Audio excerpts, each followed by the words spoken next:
We built a calculator that doesn't learn math, it is math. Transformers are notoriously bad at arithmetic. We see it constantly in benchmarks where a model confidently hallucinates the result of a simple multiplication problem. But what if we stopped trying to teach the model math and instead just built the math directly into its weights? A researcher recently did exactly that. He took a stock phi-3 transformer, compiled a grade school multiplication algorithm directly into its parameters using a tool called Torchwright, and ran it without a single step of training. The result is a calculator that gets every single test case right. This is not a model that learned to approximate arithmetic. This is a model that is an arithmetic engine. Today we look at how he did it, the 4 different architectures he built, and what this tells us about the gap between what models learn and what transformers can actually express. The core of this project is a compiler called Torchwright. The researcher describes it as a tool that turns fixed computation graphs into transformer weights.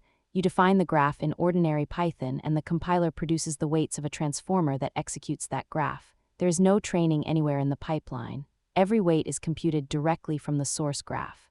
The compiled models are packaged as ordinary Hugging Face checkpoints in the phi-3 architecture. This means you can load them with the standard auto model for causal LM class, no custom code, and no trust remote code required. The compiler schedules the computation into a 16-layer decoder with a hidden size of 512. It is incredibly fast, compiling a simple example in under 10 seconds on a laptop CPU.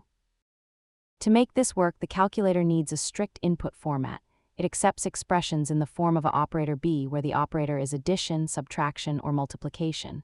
The calculator is built to handle operands up to a fixed number of digits, which is set at compilation time. Any shorter operands are treated as left padded with zeros. This gives the arithmetic a fixed number of digit positions to work with, at each digit position. The calculator represents the value with a 1-hot vector.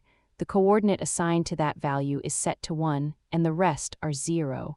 Concatenating these vectors from 2 positions allows the transformer to process the digits side by side. The first calculator implements the grade school algorithm. It uses 3 groups of operations. Linear operations handle addition, subtraction, concatenation, and similar tasks. Attention operations latch values at marker positions, read fixed offsets back, or compute argmax and mean over positions.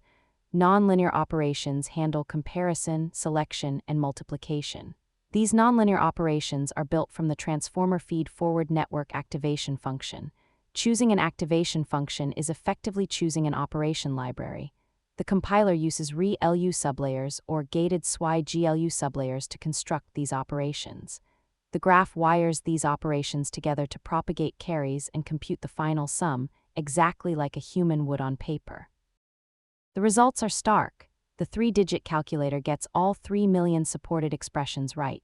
The researcher has published checkpoints that support up to 12-digit by 12-digit multiplication. He built 4 versions of this calculator. The grade school version we just discussed, a hardware-style version, a scratchpad version, and a brute force memorization version. They all compute the exact same function, but they spend layers, width, generated tokens, and parameters vary differently. The brute force version essentially memorizes the multiplication table, while the hardware version mimics circuit logic. All 4 achieve perfect accuracy, proving that the limitation is not the architecture, but the learning process. To prove that this is not just a trick, the researcher disabled reasoning in 6 frontier models and tested them on 5-digit multiplication problems. Each model had to answer directly with no scratchpad work. The accuracy fell off a cliff. 5 of the 6 models scored below 30% and none reached 90%. At 7 digits, 5 of the models scored 0 out of 500. The hand-wired transformer stays at 100%. It has the considerable advantage that the multiplication algorithm is put directly into its weights.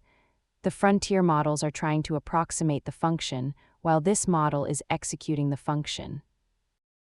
The community reaction highlights why this matters. One commenter pointed out that this reminds them of the paper on why it is hard for neural networks to learn the game of life. There, authors crafted a handmade network to predict step 3 of the game. Another commenter referenced the illusion of state in state space models, suggesting that state tracking tasks are inherently difficult for transformers to learn properly. Others compared it to the lottery ticket hypothesis, noting that training is often about finding the right subgraph. A few noted that this is essentially what tool use does, but embedding the tool into the model weights is a radical alternative. The takeaway is clear: what models learn and what transformers can express are different questions.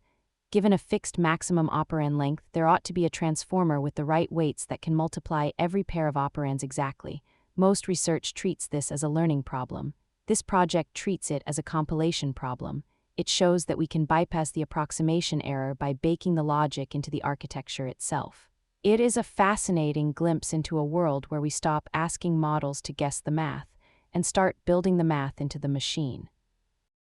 The compiler and checkpoints are on GitHub and Hugging Face. Check the description for the links. I am NeuralNoisex, and I will see you next week.